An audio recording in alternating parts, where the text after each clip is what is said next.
来祈祷。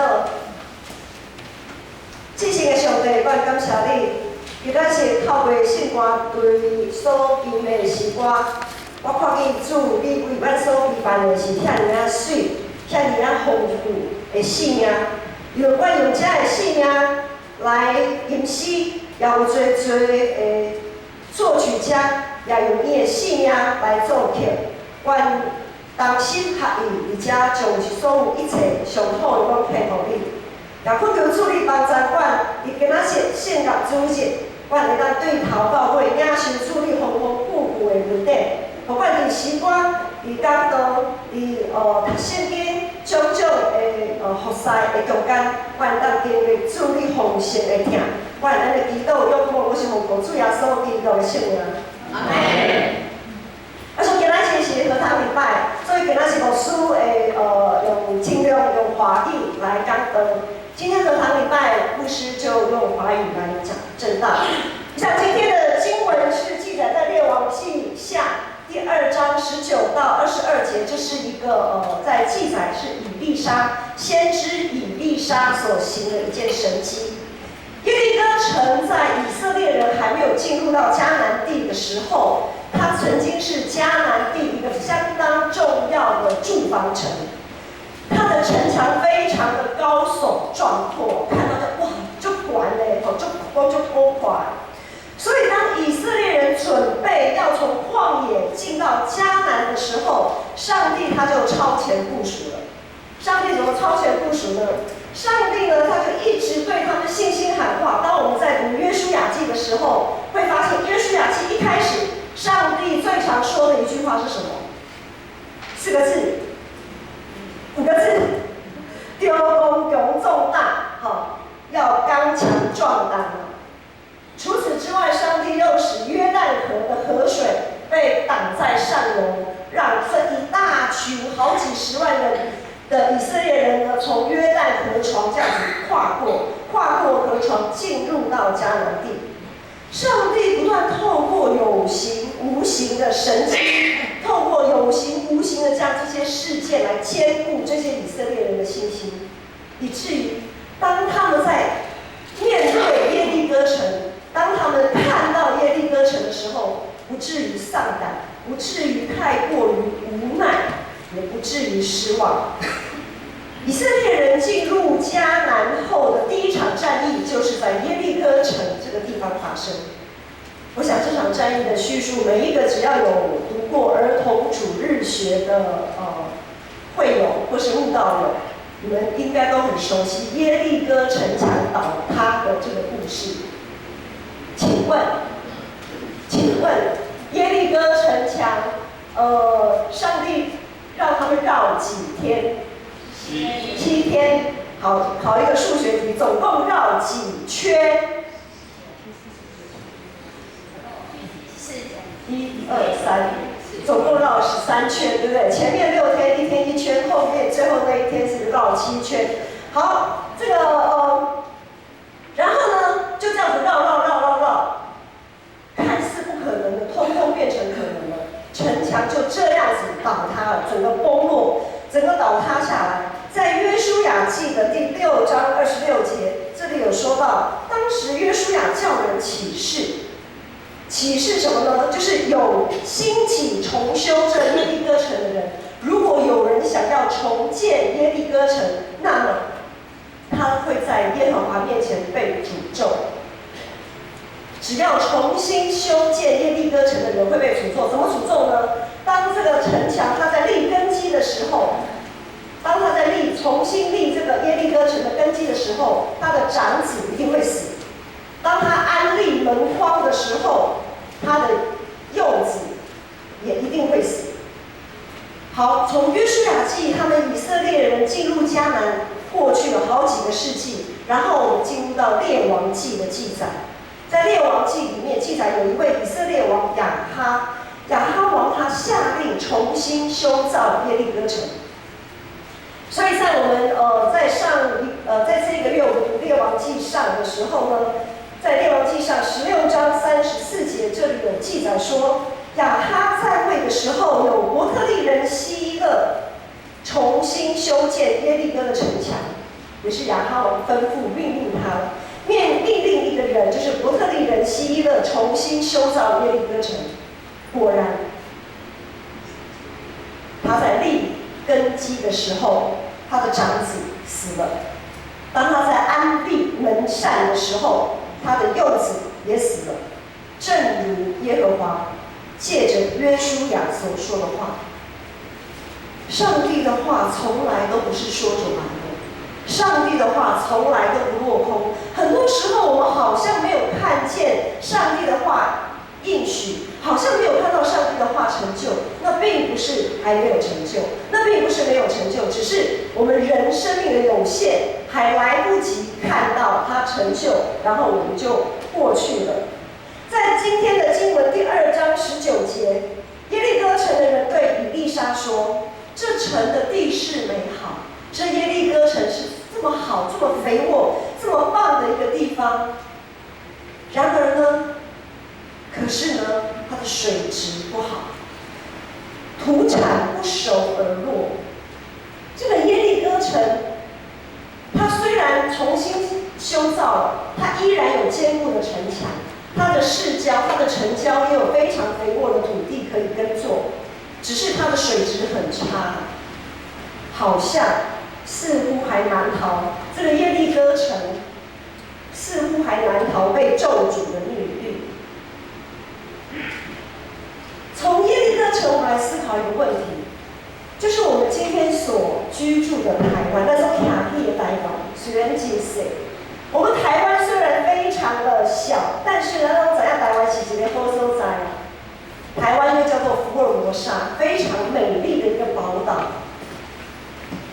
有许多的祖先在台湾，好几百年前，好几个世纪，有许多的祖先在台湾耕作、开垦、建设。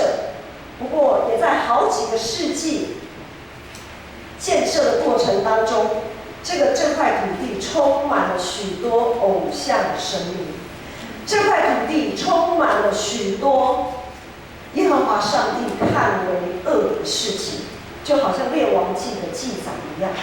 台湾虽然是一个美丽的宝岛，但是却也像一块受到咒诅的一个地方。怎么说呢？在台湾，我们有读过台湾历史的，虽然在牧师这个年纪这一辈以前，好像对于台湾就是我们的历史课啦，对台湾的历史比较不这么看重。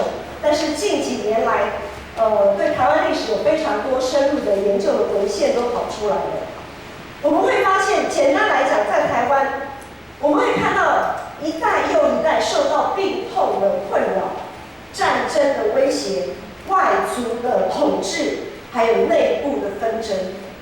不过才几百年，不过才几个世纪，山河为人。住在台湾的土地，在台湾土地上居住的居民，山河为人。虽然在150多年前，上帝有差派他的仆人来到台湾传福音，但是我们也从台湾教会历史发现，有许多人，没有多少人嘛，应该这样讲，没有多少人可以在信仰上面站立得稳。很多人就好像《列王纪》里面记载的那些王、那些君王，不过是个有名无实的基督徒而已。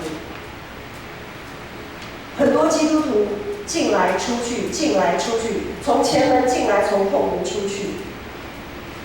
上帝赐给我们一块良田来耕作，但是很多时候，往往我们发现这块田地水质不好的时候，我们会选择离开。当我们发现教会的水质不好的时候，来离开啦，切心啦。当我们发现台湾不好的时候，出走啦，移民啊，台湾没有盼望，台湾没有未来。很多时候我们不是因为呼召，很多时候我们不是为了使命，很多时候我们选择离开是为了逃避。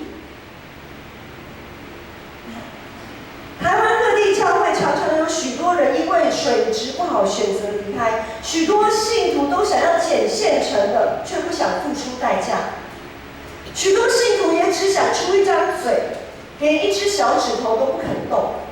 许多信徒习惯坐享其成，把教会当成俱乐部，却忘记自己也是教会的一份子，忘记自己要委身奉献，忘记自己是世上的盐了。盐，我想大家都有吃菜哈，大家一定要吃东西才能活着。盐盐没有自己的主权嘞，盐它没有脚，会自己说要跑到哪个菜里面去。谁才是放盐的人？厨师啊，厨师才是撒盐放盐的那个人。今天这个厨师他要用盐，他如果今天要用酱油，他把盐摆一边，盐就乖乖的待在一旁，乖乖等着。盐不能抢着说，你哪用导游？我伫家这样好，我买要来掺一卡，安尼就害啊！如果盐它不安分，该等的时候等，该被撒多少就被撒多少。他如果想抗拒，那我们可以想象那一道菜的口味一定非常的可怕。只有上帝知道什么时候要口味重一点，口味轻一点。只有上帝知道什么时候要用盐，什么时候用酱油，什么时候用各种调味料。一切的决定都在上帝手中。